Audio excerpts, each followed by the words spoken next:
Welcome friends to the story of the 13-Storey Treehouse. High above the world, nestled in the branches of a gigantic tree, stood the most amazing treehouse ever built. It soared 13 stories high, a testament to the boundless imaginations of its residents, Andy and Terry. Each level was a whimsical world of its own, filled with quirky inventions and extraordinary creatures. There was a bowling alley guarded by a giant squid. Don't worry, it was friendly mostly. A marshmallow shooting cannon stood ready to defend the treehouse from invading ninjas, or pesky pigeons. And let's not forget the transparent underwater swimming pool, teeming with talking fish and the occasional mischievous mermaid. But the heart of this magical dwelling was the top floor Andy and Terry's shared workspace. Here, surrounded by mountains of books, half-eaten cookies and scattered pages, the two friends spent their days dreaming up fantastical stories for children around the world. Andy, with his unruly brown hair and a permanent ink stain on his nose, was the inventor extraordinaire. He was the kind of kid who could turn a pile of junk into a working contraption, albeit one that might explode or transform unexpectedly. His backyard was a chaotic workshop, filled with half-finished projects and tools scattered everywhere. He was always tinkering, building, creating. His mind was a whirlwind of ideas, and he could never sit still. Every day brought a new invention, a new experiment, a new adventure. His inventions rarely worked as planned, often resulting in exploding test tubes and unexpected transformations, like the time he accidentally turned his pet goldfish into a singing teapot. But that never discouraged him. Each failure was just a stepping stone to his next big idea. Terry, on the other hand, was a walking, talking encyclopedia of useless trivia. He had a knack for remembering the most obscure facts and loved sharing them with anyone who would listen. With his round spectacles perched precariously on his nose, he would spout random facts with alarming frequency. His friends often found themselves bombarded with information about the most random topics. Did you know that a group of owls is called a parliament? Terry did. He knew facts about animals, history, science, and even the most bizarre trivia. Or that the world's smallest shark is the size of a human hand. Terry did. His brain was a treasure trove of fascinating, albeit often useless information. Despite their differences, Andy and Terry were the best of friends. They complemented each other perfectly. Andy's wild creativity and Terry's vast knowledge made them an unstoppable duo. They shared a love for adventure, a passion for storytelling, and a remarkable talent for attracting trouble. Their days were filled with laughter, mischief, and the occasional disaster. Which brings us to the day their wildest adventure yet began. The day the cat got loose, the monkeys went bananas, and they came face to face with a giant gorilla. It was a day that would go down in history as one of their most chaotic yet unforgettable escapades. The deadline is tomorrow, Terry, and we still haven't finished the last chapter. Don't panic, Andy. I'm sure we'll think of something brilliant. We always do. They surveyed their workspace, a disaster zone of crumpled papers, scattered pens, and empty coffee mugs. The final chapter of their book, the culmination of weeks of brainstorming and late-night writing sessions, was nowhere to be found. Just then, Andy's pet cat, a mischievous ginger tabby named Edison, darted across the room, a suspicious-looking wad of paper dangling from his mouth. The final chapter! Edison, no. Andy cried out, leaping over a pile of books. But it was too late. Edison, with a triumphant meow, vanished down the treehouse's central spiral slide, the precious manuscript trailing behind him. The chase was on. Andy and Terry scrambled down the treehouse after Edison, navigating a whirlwind of chaotic rooms and eccentric obstacles. They dodged flying marshmallows from the errant cannon, narrowly avoided a bowling ball hurled by the giant squid, and even had a brief encounter with a talking parrot who insisted on reciting Shakespeare. Edison, drop it! Andy pleaded as the cat led them on a merry chase through the underwater pool. Schools of colorful fish scattered as the two friends, clad in makeshift diving gear, clumsily pursued the feline fugitive. Edison, however, seemed to be enjoying the game. He weaved through the legs of a group of monkeys playing poker in the treehouse's casino, sending cards flying through the air. The monkeys, outraged by the interruption to their game, joined the chase, adding to the chaos. The monkeys, a mischievous bunch with a penchant for pranks, turned the chase into a game of tag. Their laughter echoed through the treehouse, creating a symphony of chaos and fun. It was as if the treehouse had transformed into a playground for these furry tricksters. They snatched the manuscript from Edison, tossing it amongst themselves like a furry, chaotic relay team. Pages fluttered in the air, and the boys could only watch in dismay as their hard work became a plaything for the monkeys. One particularly cheeky monkey, wearing a tiny pirate hat, even attempted to run off with a page, claiming it as a treasure map.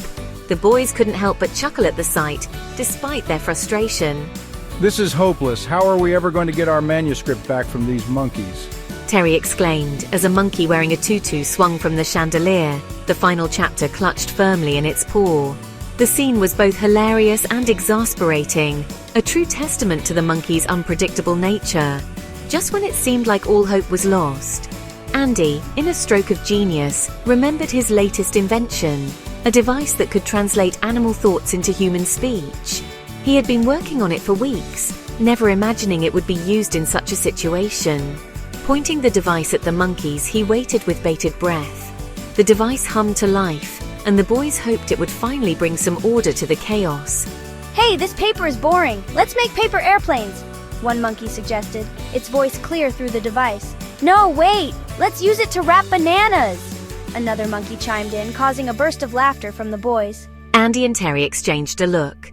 They had to get their manuscript back, but how could they reason with a bunch of banana-loving monkeys?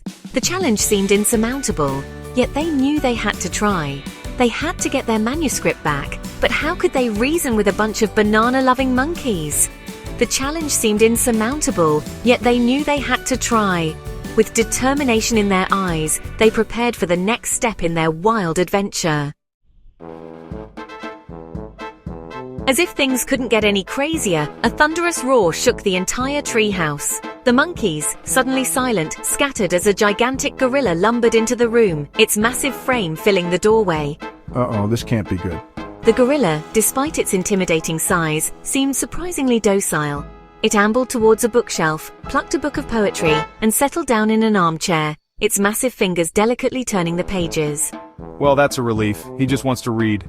Their relief was short-lived. The gorilla, apparently not a fan of the poetry selection, let out a frustrated roar and tossed the book aside. It landed on the monkey with the pirate hat, who in a moment of panic, flung the manuscript into the air. The pages, caught in a sudden gust of wind, swirled around the room like confetti. With the clock ticking and their deadline looming, Andy and Terry faced their biggest challenge yet, reassembling their manuscript from a whirlwind of loose pages. The monkeys, their mischief forgotten, joined in the frantic search, their nimble fingers surprisingly adept at sorting through the chaos. Even the poetry-loving gorilla, sensing their urgency, helped gather pages with its enormous hands. The treehouse became a hive of activity as everyone, from the talking parrot to the giant squid, pitched in to help. Pages were retrieved from the highest branches, fished out of the swimming pool, and even rescued from the clutches of a mischievous wind-up robot. As the final page was slotted into place, a collective cheer erupted through the treehouse. They had done it, but their celebration was short-lived. There was still the small matter of delivering the manuscript to their publisher, and time was running out. With their completed manuscript in hand, Andy and Terry raced against the clock. They zoomed down the treehouse's emergency slide, hopped onto their tandem bicycle powered by Andy's latest invention, a contraption involving hamster wheels and a very enthusiastic squirrel, and pedaled furiously towards the city. They arrived at their publisher's office just as the clock struck midnight, the deadline looming over them like a guillotine. Out of breath and slightly singed from a mishap with the squirrel-powered engine, they presented their manuscript, their hearts pounding with anticipation. Brilliant! Another masterpiece. This is going to be your best book yet. The next day, amidst a flurry of press interviews, book signings, and congratulatory messages, Andy and Terry found themselves at the center of attention. Their latest book had become an instant hit, and everyone wanted a piece of their time. The excitement was palpable, but so was the exhaustion.